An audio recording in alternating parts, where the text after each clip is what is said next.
क्या आपने कभी सोचा है कि कुछ लोग पूरी जिंदगी मेहनत करते रहते हैं, फिर भी फाइनेंशियली स्ट्रगल करते हैं, जबकि कुछ लोग कम मेहनत में भी धीरे धीरे अमीर बनते जाते हैं?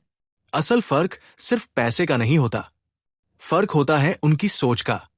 और यही बात दुनिया की सबसे फेमस फाइनेंस बुक्स में से एक, रिच डैड पुअर डैड, हमें सिखाती है। रॉबर्ट कियोसाकी की ये किताब सिर्फ पैसे कमाने के बारे में नहीं है।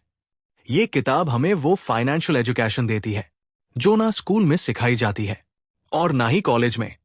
इस वीडियो में मैं आपको इस किताब की आसान हिंदी में ऐसी समरी बताने वाला हूं जो आपकी पैसे को देखने की सोच बदल सकती है। तो वीडियो को आखिर तक जरूर देखिए। रॉबर्ट कियोसाकी के दो फादर फिगर्स थे। एक थे उनके असली पिता, हाईली एजुकेटेड, हार्ड वर्किंग, लेकिन फाइनेंशियली स्ट्रगल करने वाले। इन्हें उन्होंने नाम दिया पुअर डैड। दूसरे थे उनके दोस्त के पिता, ज्यादा पढ़े लिखे नहीं थे, लेकिन फाइनेंशियली स्मार्ट और रिच थे। इन्हें उन्होंने कहा रिच डैड। दोनों की सोच बिल्कुल अलग थी, और यही डिफरेंस इस पूरी किताब का मेन लेसन है। एक, रिच लोग पैसे के लिए काम नहीं करते। पुअर और मिडिल क्लास लोग पूरी जिंदगी सैलरी के पीछे भागते हैं। जॉब मिल गई, सैलरी आ गई, बिल्स भर दिए, फिर अगले महीने वही साइकिल। लेकिन रिच लोग सिर्फ जॉब पर डिपेंड नहीं रहते। वो एसेट्स बनाते हैं जो उनके लिए पैसे कमाते हैं, जैसे business, investments, real estate, stocks, royalties. यानी रिच लोग टाइम के बदले सिर्फ पैसा नहीं लेते, बल्कि सिस्टम्स बनाते हैं। दो, एसेट्स और लायबिलिटीज का फर्क समझो। इस किताब का सबसे पावरफुल लेसन यही है। रिच डैड कहते हैं एसेट वो है जो आपके पॉकेट में पैसा डालता है, लायबिलिटी वो है जो आपके पॉकेट से पैसा निकालता है। लेकिन प्रॉब्लम यह है कि मिडिल क्लास लोग लायबिलिटीज को ही एसेट्स समझ लेते हैं, जैसे बड़ी महंगा फोन, लग्जरी लाइफस्टाइल। देखने में ये रिच फील कराते हैं, लेकिन रियलिटी में ये सिर्फ एक्सपेंसेस बढ़ाते हैं। अगर फाइनेंशियल फ्रीडम चाहिए तो पहले एसेट्स बिल्ड करो। 3, फाइनेंशियल एजुकेशन सबसे जरूरी है।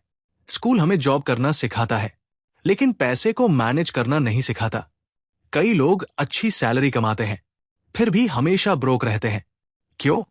क्योंकि इनकम बढ़ने के साथ एक्सपेंसेस भी बढ़ जाते हैं।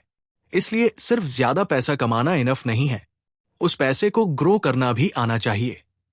4, फियर और ग्रीड इंसान को कंट्रोल करते हैं।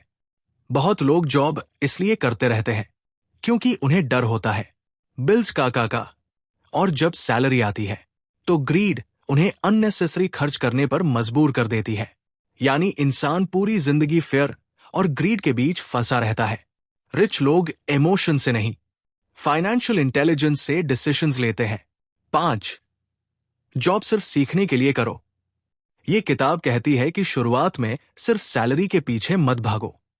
ऐसी जगह काम करो जहां नई स्किल्स सीखने को मिले, जैसे sales, marketing, communication, leadership, investing, क्योंकि लॉन्ग टर्म स्किल्स डिग्री से ज्यादा पावरफुल होती है।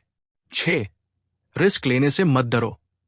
मिडिल क्लास माइंडसेट हमेशा सिक्योरिटी ढूंढता है, लेकिन रिच डैड कहते हैं बिग अपॉर्चुनिटीज अक्सर कंफर्ट जोन के बाहर मिलती है। अगर आप हमेशा सेफ खेलोगे तो ग्रोथ लिमिटेड रहेगी। हां, ब्लाइंडली रिस्क मत लो, लेकिन स्मार्ट रिस्क लेना सीखो। 7, पैसिव इनकम बनाओ।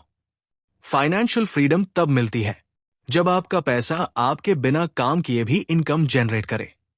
यानी अगर आप सो रहे हो और तब भी पैसा आ रहा है तो आप सही डायरेक्शन में हो। आज के टाइम में पैसिव इनकम के कई तरीके हैं।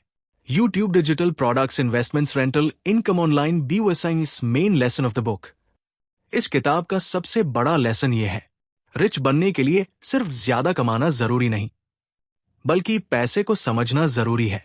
अगर आप सिर्फ सैलरी पर डिपेंड रहोगे तो जिंदगी भर काम करना पड़ेगा, लेकिन अगर आपने एसेट्स बनाना सीख लिया तो धीरे धीरे पैसा आपके लिए काम करना शुरू कर देगा।